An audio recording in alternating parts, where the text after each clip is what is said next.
Hi, my name's Jason, and I used to be just a good old average American kid living in upstate New York. There's me.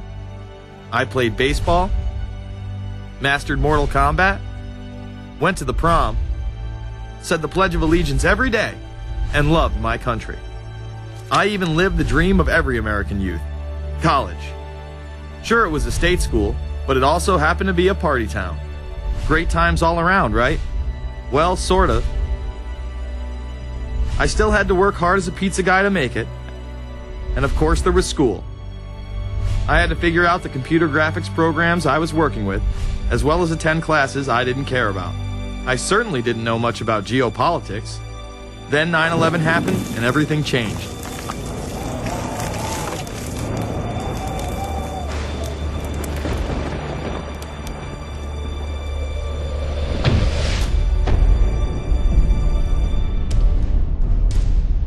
I was pissed. How dare the Muslim extremists massacre all those people? But was it all true? Prior to the invasion of Iraq, something didn't seem right. I then did a startling thing. I actually took a look at what happened that terrible September day. What I found horrified and angered me to such an extent that I took action. We were lied to, and lied to big time. Before I knew it, I went from a normal college student to the political guy at the party to one of the guys that brought you the first internet blockbuster, Loose Change.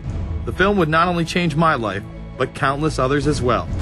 So if you've ever seen Loose Change, the documentary about September 11th, conspiracy theorist documentary, it is riveting. Like, you watch it, and by the end, not even the end, 10 minutes in, you're like... You got your car packed, your head... You're just like, oh my God, it's all true. So every place, there's questions coming from this documentary. And you don't have to believe everything in the documentary to still have questions come up. And you look back and you remember what you saw and what you were told, and now you have questions. We got the boogeyman out there. Wow. See, for many years it was communism, then it was the war on drugs, now it's the war on terror. All through our life we've had to have a boogeyman.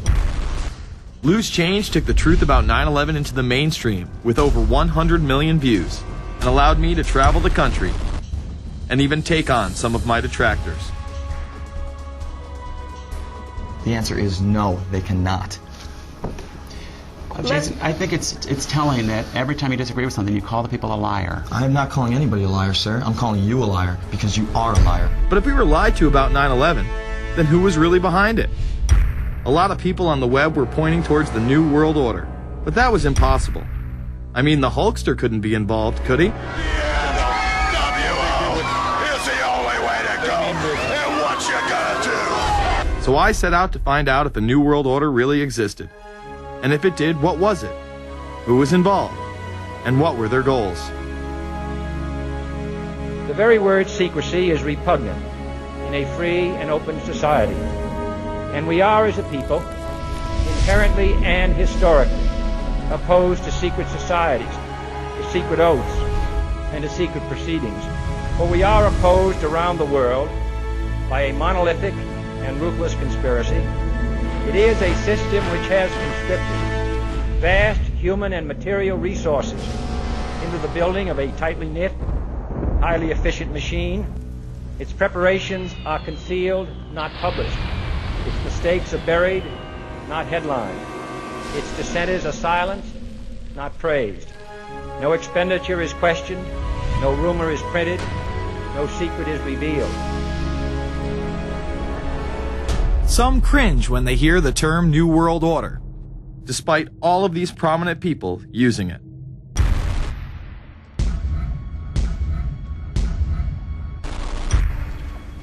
The world that maybe some people dreamt of at that conference back in Bournemouth, when it looked as if maybe history would end, that liberal democracy would triumph, that free market economics would slowly progress, and we'd have a new world order.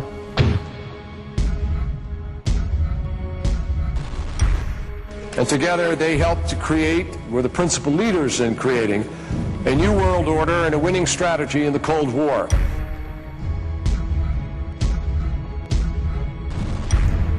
We are part of a new world order.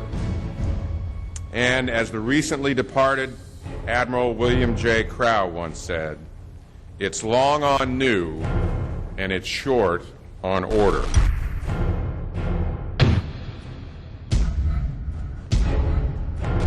Walter Isaacson wrote a wonderful book about some of the wise men who helped shape the New World Order following the Second World War.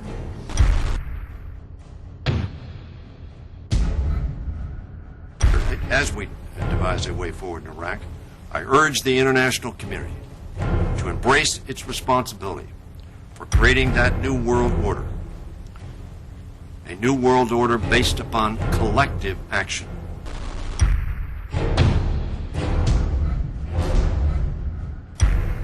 The transatlantic partnership was never just the foundation of our security.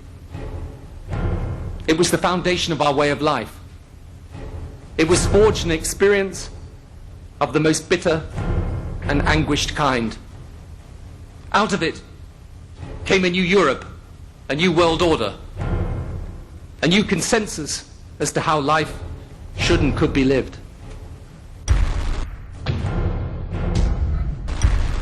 And just like that, it was gone. It was a new world order. That's what President George H. Bush said. Harvard historian Francis Fukuyama pronounced the end of history. In fact, when it is used, that person is often dismissed out of hand because of the perception that it is nothing more than a conspiracy theory.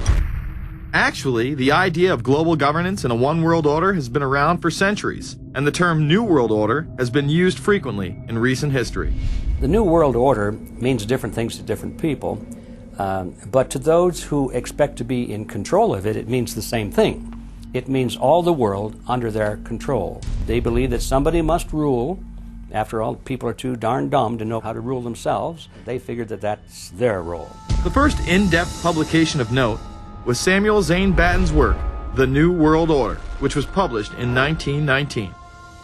Under the cloak of Christianity, this order speaks of a new world rising and advocates social control over all people and all resources. It promotes a world federation with a world parliament, an international court, and a global police force. Some of its goals are as follows.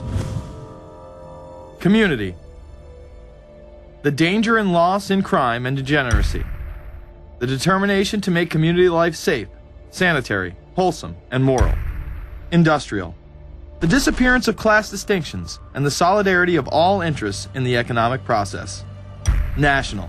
The conception of the nation's welfare as the supreme concern, with the policy that everything shall contribute to this end, and every person must do some useful work. International. The creation of an international mind, with a world consciousness, and a world patriotism. The destruction of every arbitrary power that can separately and of its single choice disturb the peace of the world. World government is good, right? It put an end to war. Well, it could put an end to war because you just only have one dictator.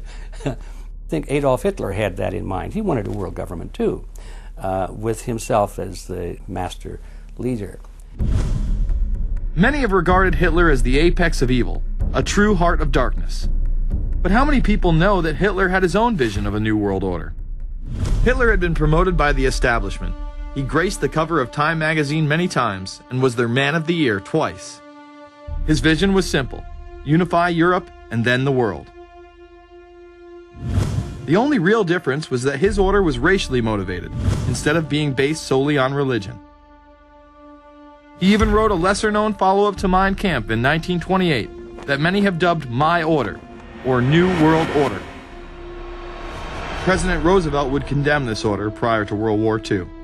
Nazi forces openly seek to establish systems of government based on the regimentation of all human beings by a handful of individual rulers who seize power by force.